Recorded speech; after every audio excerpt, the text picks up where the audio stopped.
Mon nom est Mario Dussault, puis je suis un travailleur social. Je suis revenu à l'école à l'âge de 50 ans. Avant, j'étais un opérateur de machinerie lourde. Et puis, j'ai eu un accident, j'ai eu des opérations dans le dos. Et puis, on m'a offert vu à cause d'Ayo-Mobile, que j'aide des gens, de suivre un cours de travail social.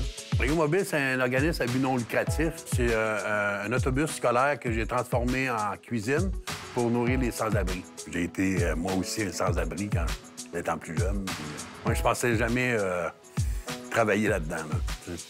Je m'appelle Mélodie Duduc. J'ai gradué du programme de technique de soins vétérinaires au Collège Boréal en septembre 2020. Ma passion pour les animaux a commencé, j'étais vraiment jeune. J'ai parti ma propre entreprise de promenade de chiens et soins à domicile pour animaux. J'ai fait du bénévolat en clinique vétérinaire. Puis là, c'est là j'ai vu, OK, j'aime vraiment ça, travailler avec des animaux. Quand j'étais à l'école élémentaire, mes parents ils ont vu que, effectivement, j'avais des troubles d'apprentissage au niveau de l'écriture, la lecture, puis les mathématiques, puis tout ça. Puis c'était quelque chose qui ont fait, OK, donc on veut vraiment avoir les services nécessaires pour que notre fille puisse réussir. Je m'appelle Angèle Abel, je suis une des conseillères au Collège Boréal. Je m'occupe des services de counseling et d'accessibilité dans les campus en région ainsi qu'au site d'Ottawa. Au niveau des services d'accessibilité, on en a plusieurs. Si tu étais un étudiant qui avait un plan d'accommodement ou un PEI à l'école secondaire, nous autres, on s'occupe d'en refaire un avec toi. Là-dedans, on a les services d'accessibilité, les services de counseling, on a le tutorat, on a un service de mentorat aussi, on a le coup de pouce, qui est un centre d'appui pour les étudiants. C'est gratuit, c'est pour tous les étudiants, pas juste ceux qui ont des besoins particuliers non plus. Bonjour, je m'appelle Christine Fortin.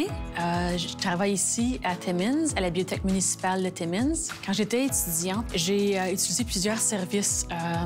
Premièrement, au centre d'appui à l'apprentissage, j'ai appris à connaître les conseillères. J'ai utilisé les salles solitaires lors de préparation aux examens. J'ai utilisé les logiciels adaptatifs pour les examens.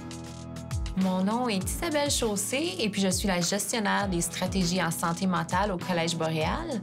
Je suis responsable de l'équipe de counseling et de l'équipe du service d'accessibilité. On offre aussi un service de counseling dans lequel on a 2 services principaux. Dans ce service-là, on offre de la thérapie de courte durée qui est habituellement d'une durée de 6 à 8 sessions. Et puis on offre aussi un service au niveau du cheminement de carrière. Ça, c'est lorsqu'un étudiant n'est pas plus trop certain dans quelle carrière il veut s'en aller. Alors, nos conseillères sont équipées pour faire des tests de personnalité et puis des tests d'intérêt pour aider l'étudiant à faire le meilleur choix au niveau de sa carrière. Si j'avais lâché l'école quand même assez jeune, et puis là, j'ai tout obligé d'en refaire comme de 6e année à 12e année. J'ai fait ça en 10 mois. J'ai travaillé dur, là. J'ai travaillé dur. Puis le cours, c'était pas évident, surtout tout ce qui est technologie. C'est pas familier, j'ai jamais joué avec ça. Ça a été assez dur. Mais j'ai eu de l'aide comme ça se peut pas au Collège Boréal.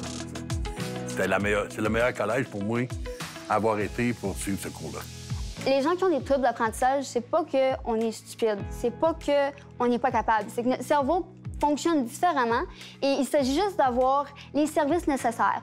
Pareil comme les gens qui ont des handicaps physiques, qui ont besoin des chaises roulantes, nous autres, on a besoin des adaptations, soit des stratégies en salle de classe ou des choses comme ça. Il y a beaucoup d'étudiants qui utilisent les services d'accessibilité. C'est là pour tous les étudiants. C'est pas juste pour ceux qui ont un trouble d'apprentissage ou un trouble de l'attention. Ça peut être ceux qui ont un trouble d'anxiété, ça peut être ceux qui vivent une dépression, ça peut être n'importe quelle difficulté, vraiment. Ça n'aurait pas été de tout l'appui que je sais pas si j'aurais passé ça, ce cours-là. Parce qu'il y a bien des fois que j'aurais lâché. J'ai eu pas mal plus de misère à l'école que ça avant, là, au secondaire. Puis, tu sais, là, j'avais pas la même appui que j'ai eu ici. Là. Je vais toujours me souvenir de les dames au centre d'appui à l'apprentissage parce que c'est des cœurs et ils veulent ta réussite, puis sont là pour toi, puis... ça veut dire gros. Ça arrive souvent parce que les étudiants ils viennent nous voir pour nous dire merci pour les services qu'ils ont reçus et puis ils nous disent vraiment tout l'impact que ça a eu sur eux autres au niveau de leur scolarité et puis maintenant dans leur carrière présentement. Tout est possible. Tout. J'en suis un exemple. Tout est possible. Si tu veux, tu peux.